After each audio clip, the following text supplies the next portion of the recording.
On n'y pense pas forcément, mais la fiabilité de tous les produits qu'on utilise au quotidien, eh bien, ça ne s'est pas fait en un jour. C'est le résultat d'une histoire assez fascinante, celle du management de la qualité qui s'étend sur plus d'un siècle. Alors je propose qu'on plonge dans cette évolution pour comprendre un peu comment on en est arrivé là. Voilà, c'est vraiment ça, la question centrale.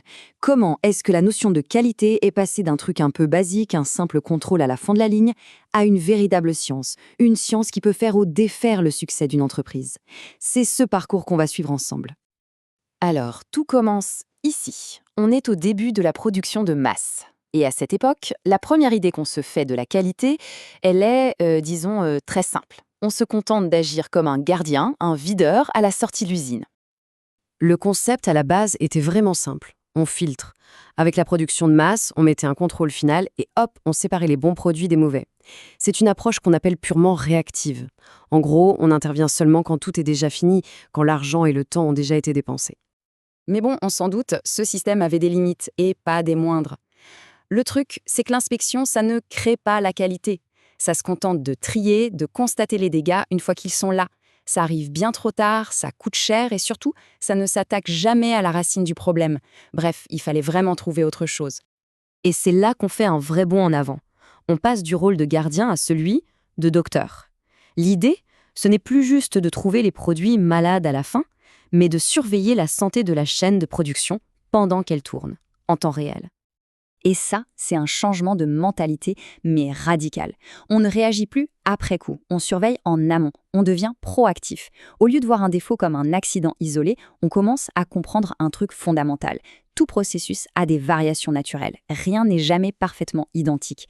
La clé, du coup, ça devient de comprendre et de maîtriser cette variabilité. L'idée géniale derrière les statistiques, c'était justement ça, apprendre à faire la différence entre le bruit de fond normal d'un processus, ces petites variations inévitables, et un vrai signal d'alarme, un problème spécifique qu'il faut corriger. Grâce à des outils comme les cartes de contrôle, les ingénieurs pouvaient enfin savoir quand agir et surtout quand ne pas surréagir pour rien. Bon, on a appris à surveiller, à jouer au docteur. L'étape d'après, c'est quoi? Eh bien, c'est de passer à un tout autre niveau. On arrête de juste surveiller le processus et on commence à concevoir le système en entier pour que les erreurs n'arrivent même pas. On devient en quelque sorte un architecte de la qualité. Et ce concept, ça s'appelle l'assurance qualité. Là, ça change tout. L'objectif, ce n'est plus de trouver et corriger les défauts, c'est de les empêcher d'apparaître. C'est préventif. Et pour ça, on va construire tout un système, un cadre solide, avec des procédures, des règles du jeu claires et des contrôles réguliers pour être sûr que tout le monde suit bien le plan. Et les piliers de ce système, c'est quoi? Ce sont des procédures bien écrites, des responsabilités claires pour chacun, une documentation maîtrisée, une traçabilité sans faille et des audits réguliers. Tout ça, ça crée un cadre de confiance. Pensez à des secteurs comme l'aéronautique, c'est absolument vital. La qualité n'est plus un simple contrôle, c'est une discipline organisée, intégrée au cœur du système. Mais attention, on pensait avoir fait le tour, mais non. La plus grande révolution, elle est culturelle. C'est l'idée que la qualité, ce n'est pas juste l'affaire d'un département qualité dans son coin, mais que c'est l'affaire de tout le monde dans l'entreprise. Cette phrase, elle dit tout. La qualité est une responsabilité collective. Ça, c'est le cœur de la philosophie qu'on appelle le management de la qualité totale, ou TQM. Fini le temps où c'était le problème des inspecteurs, maintenant, ça concerne tout le monde, du grand patron jusqu'à l'opérateur sur la ligne. Avec le TQM, la qualité change de statut. Ce n'est plus juste un outil technique, ça devient une philosophie de management. Le but ultime, c'est la satisfaction du client. Et pour y arriver, on implique tous les employés. On prend des décisions basées sur des faits et on met tout ça au centre de la stratégie de l'entreprise. Et en parallèle de cette révolution TQM, il y a une autre philosophie qui prend de l'ampleur, le Kaizen. L'idée est simple, mais incroyablement puissante.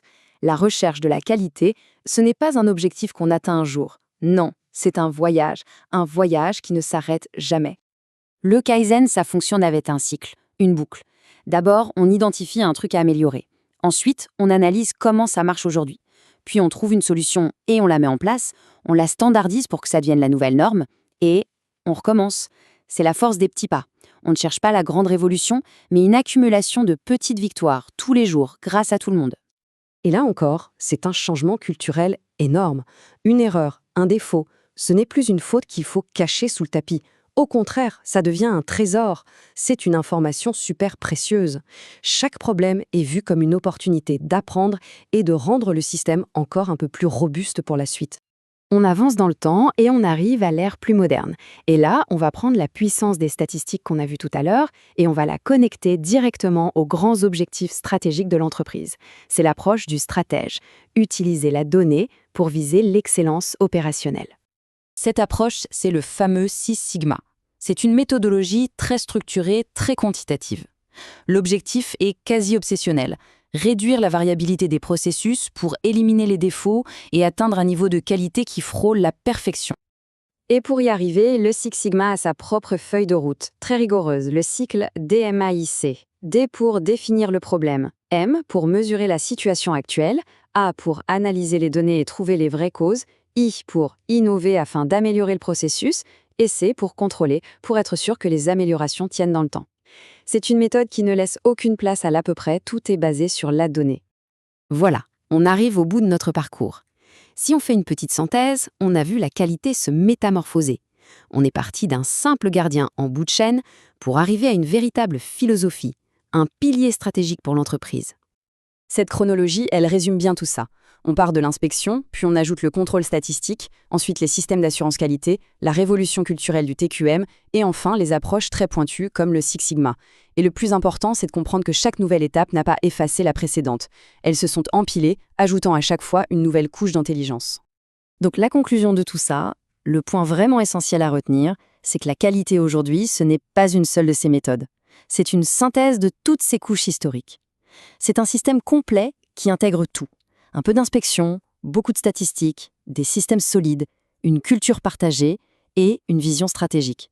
C'est cet ensemble qui fait la performance.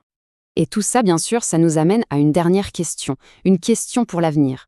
Maintenant que la qualité est si bien intégrée, quelle est la prochaine étape ? Avec l'intelligence artificielle, l'industrie 4.0, comment est-ce que cette quête d'excellence va encore se transformer ? C'est un sujet passionnant et ce sera peut-être pour une prochaine fois.